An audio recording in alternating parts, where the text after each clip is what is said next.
evening, darlings. I've received another anonymous request tonight, and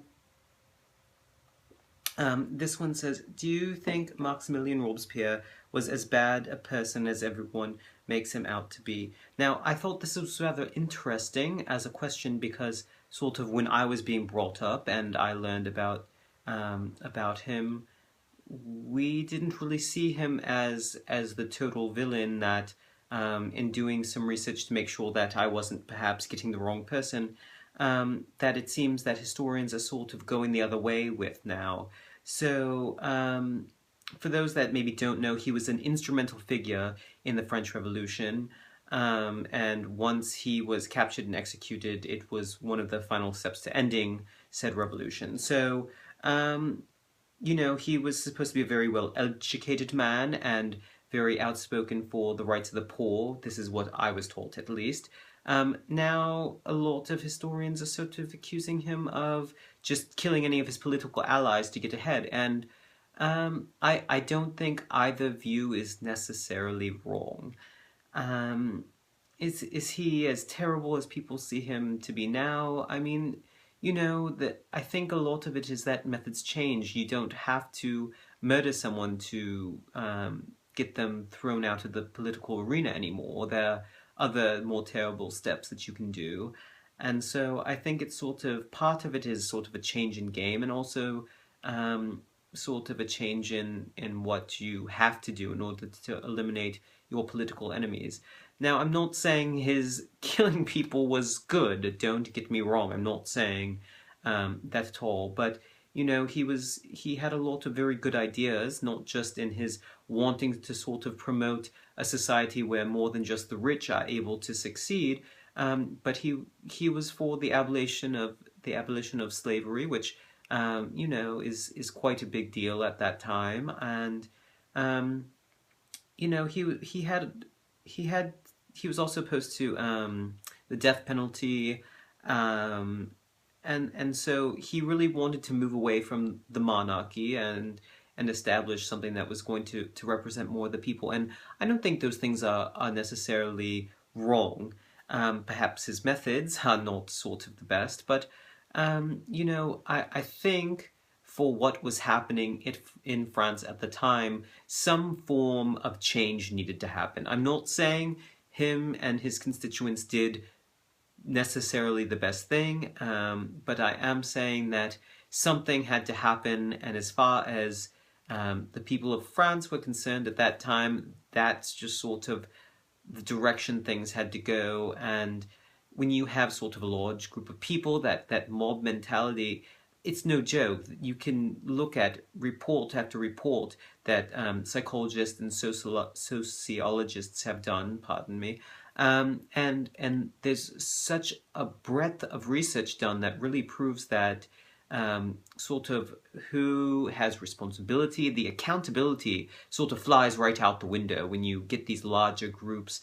And if you look at a lot of nations that have done sort of imperialistic takeovers and sort of the atrocities that come out of that, it's usually because of the same sort of things. And I'm not excusing those terrible actions, don't get me wrong. I'm not saying what is done is right. I'm saying I can see where that framework starts and how it sort of produces these really truly horrendous results. And so I don't think it's sort of a case of one man's responsibility. It's sort of the system has to be held responsible as well. And it's of course impossible to put an inanimate object, an idea, on trial. But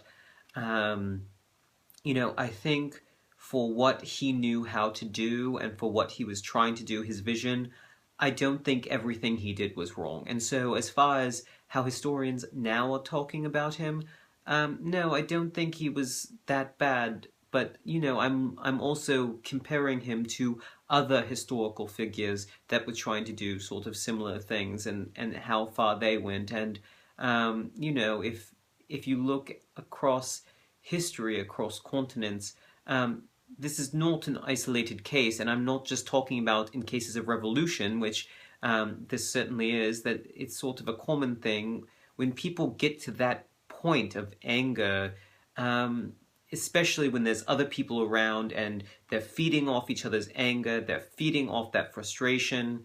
There's bound to be bloodshed. It's almost always the case, and so I don't want to say that he was a good man. I really want to stress that I'm not condoning his methods by any means. And I think there's certainly a difference between understanding and agreeing with here, and I understand why he chose that route. And do I think I would do any better? Well, I think I'd probably do it a little different. I don't know if it would sort of end up the same way. And I think once you take that first step, with the executions and such, it becomes easier each time you commit one of these sort of terrible acts. It becomes that much easier to do the next one.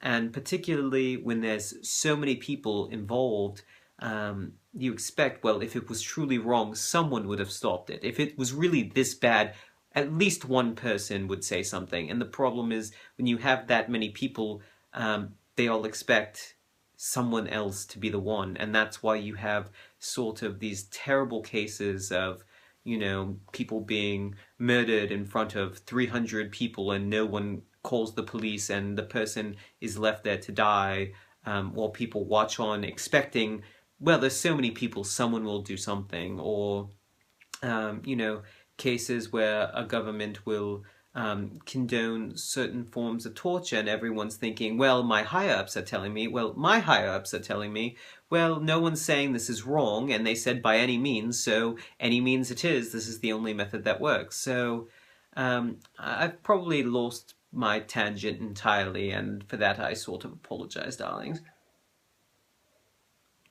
I'm just going to sort of stop here because I think I'm sort of moving on to greater and more terrible topics, and this is supposed to be a happy occasion this holiday, so I don't want to get brought down too much, or bring anyone else down. But thank you for your question, darling, and if you'd like to discuss more sort of historical atrocities or killings or what have you, just send me another message, darling. I'm happy to talk about it some more. So until then, ta-ta.